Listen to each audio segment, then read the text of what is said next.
Madam Speaker, when my parents immigrated to Canada in 1986, I was a year old. And the reason that they immigrated to Canada from Iran is because in 1979 there was an Islamic revolution, and our once free and democratic country was taken over by radical Islamists, was taken over by terrorists, and was taken over by fascists who actually executed over 40,000 communists in the late 80s. And so my parents escaped in 1986 because they wanted to live in a free and democratic society. And I was a year old at the time. And we were blessed to be able to come to Canada to escape that hatred, to escape that radical, fundamentalist, Islamo-fascist ideology. And that's the same regime, Madam Speaker, that denies the Holocaust. That's the same regime that spreads anti-Semitic information and propaganda, not just inside the Islamic regime of Iran, but around the world and through its proxies like Hamas and Hezbollah and others. And so when we came to Canada, my parents raised myself and my younger sister, always telling us how blessed we are to be Canadian, and we should always put Canada first. Never forget your heritage, never forget your culture, never forget your background, but always remember that you are first and foremost a proud Canadian. And what that means, Madam Speaker, is you come here to embrace culture and diversity and accept people for who they are, and you leave the problems of your home country behind. Now, it doesn't mean you can't speak up, Madam Speaker. It doesn't mean you can't attend rallies and protests. I do it all the time in support of the people of Iran who are fighting for freedom and democracy against the brutal and terrorist Islamic regime in Iran. But what I don't do, Madam Speaker, I don't go to protests calling for genocide. I don't attend protests where I say from the river to the sea, and I can't even finish that sentence because it is abhorrent and vile. And to anyone who says these are peace rallies, it's appalling that I have to put this in Hansard, but it needs to be done so that the world will always remember what these hate rallies were about. This is a message from the Palestinian youth movement, one day after the horrific October 7 genocidal massacre of 1,400 innocent Jewish people. And it says, Toronto, all out for Palestine. Join us Monday, October 9th at 2 p.m. An unprecedented series of events has taken place by our heroic resistance in Gaza, with over 30 Zionist hostages captured, the fall of settlements surrounding Gaza, and the prison break that destroyed the fence that has been entrapping Gazans for over 17 years. The resistance's offensive attack has shaped a new precedent for our national liberation struggle, and we remain steadfast in our right to resist by any means necessary.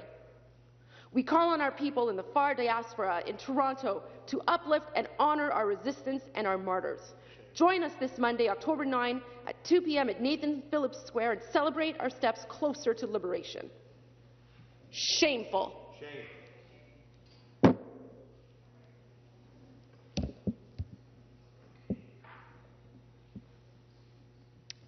I was in Toronto on Monday because Monday was Thanksgiving, and I was walking my dog, and I happened to come across this pro-Hamas celebration, this pro-Hamas rally.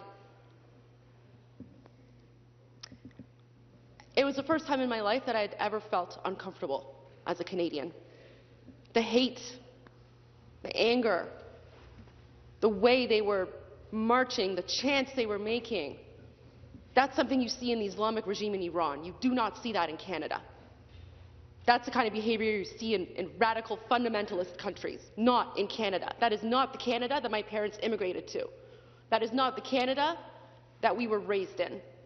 That hate does not belong in Canada.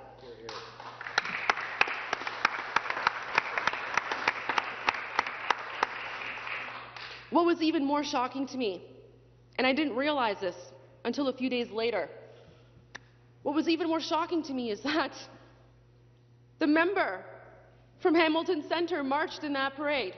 participated in that very same parade, rally, celebration, whatever you want to call it, the pro-Hamas rally that supported the genocide. The member from Hamilton Centre marched in that. She can try to explain away her statement. She can try to say whatever it is she wants to say, but silence is louder than words. Even prior to this, when I had the unfortunate opportunity of having to hear her voice in this legislature again, she spread misinformation. She accused the State of Israel of bombing a hospital, even though it was debunked right away. It was the Palestinian Jihad organization, and Hamas was using it to spread propaganda to fuel more hate rallies around the world. She also failed to mention anything about the 1,400 innocent civilians. She failed to mention that the Hamas terrorists must release the hostages. You cannot negotiate with terrorists, Madam Speaker. You cannot. As someone who comes from a country that is ruled by Islamic regime terrorists, we know you cannot negotiate with them. They have no problem killing people. There's someone who's named Mossab Hassan Youssef, and I encourage everyone to look him up. Mossab Hassan Youssef is the son of a Hamas leader. He defected. He knows what happens on the inside, and he has some fascinating interviews. He's even wrote a book called Son of Hamas. And in that book, he writes, and in his interviews, he writes, Hamas does not care if you are Israeli or Palestinian, Arab, Jew, Bedouin. They do not care. They will execute everyone. They do not care about the people. They use Palestinians as human shields.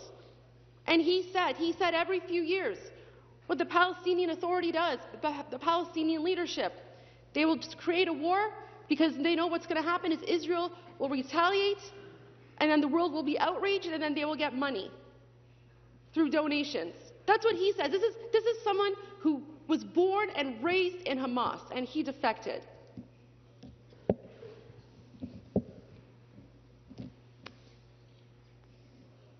Another thing that was very shocking for me, and I can't fail, I have to mention this.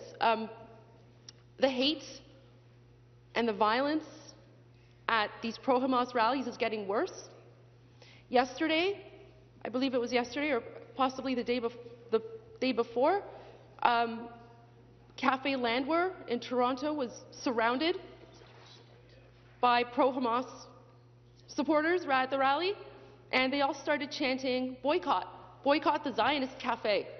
Madam Speaker, what does a Jewish-owned cafe in Toronto have to do with the conflict in Israel and Palestine? We are being faced with full-on hatred, full-on anti-Semitism. This is not 1933. This is 2023.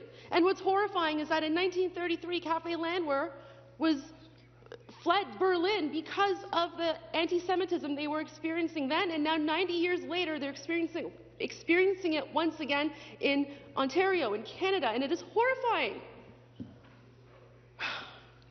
And this is what the member from Hamilton Centre supports. This is exactly what she supports.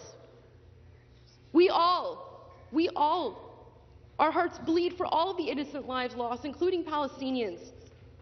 But if you cannot call out terrorism, if you cannot have the moral clarity to understand that the root cause of this is terrorism that's funded by the terrorist and illegitimate Islamic regime in Iran, if you are out there spreading a message of divisiveness instead of caring for people, then you should not be in this legislature. Hear, hear. Thank you. Thank you.